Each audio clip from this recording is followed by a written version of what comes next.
Hey, I'm Kenneth Wajda. I'm a professional photographer here in Colorado. Welcome to another one of my weekly photo chats about gear that I've used, or today, one that my partner Mary Lee uses.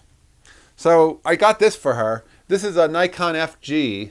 I had gotten her a Nikon 6006, which was an autofocus camera with a motor, and she didn't like it. It was heavy, it was noisy, it was clunky, and she said, I just want one where I can wind. And so she's been using this. And I can't recommend this one enough for somebody who doesn't want to worry about the controls. They're not expensive. The Nikon FG was one of their lesser models. It wasn't on their amateur, or it wasn't on their advanced amateur line like the FM and the FE. It was below that. It was more of the amateur model. And it had a slightly smaller body, had a slightly more plastic build quality, but it's still quite solid.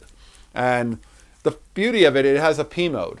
So you can put it in program and you can shoot this all day long without thinking too much.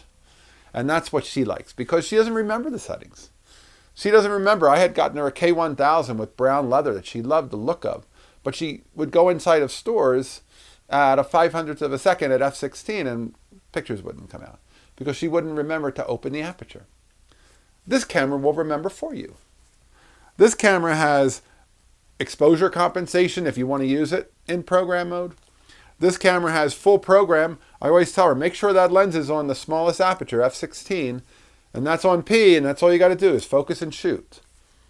And I put a different lens on it. I put a Nikon f2 50mm instead of the Pancake 1.8 because I think it's a little bit better build quality.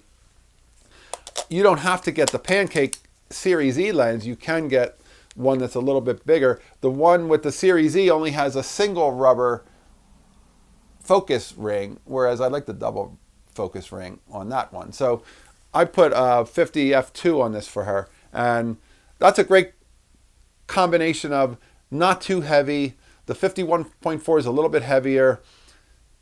It makes it more critical focus, and she's not necessarily always going to get critical focus. So if you're looking for a camera for somebody who wants to be able to shoot with you, but they want to be able to shoot easy, a Nikon with a 50 f2 lens, not a super fast lens, P mode for program, and point and shoot. That's what this becomes. I got her a half leather case for it. I think she has the other half, but I tell her don't even bother bringing it. And I don't think the lens ever had a lens cap. And I said, you don't need a lens cap. You need to go out and take this out and shoot. And so she does. She leaves it by her car keys and she brings it with her when she goes places. And it's a body that the top shutter speed is 1,000th of a second. It also has an aperture priority mode. I don't think that she's going to use that, but if you're looking for one where you could use aperture priority, it does have that too. And certainly this body is a lot less expensive than the FM2s and the F3s and all those other bodies. And this still gives you that Nikon experience and build quality. Even if it's lesser, it's still great quality. And a great big viewfinder. I really like the FG. And I've sourced it and given it to other photographers looking to get into a camera where they don't have to think too much and be too worried about how the controls work. And they want to work more as a, okay, I want to compose and let the camera do the work.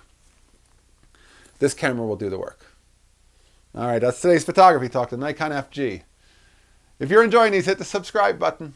If you can support, hit the Patreon. Thanks to all my supporters, and I'll be back next week. We'll talk more photography. As always, here's the good light.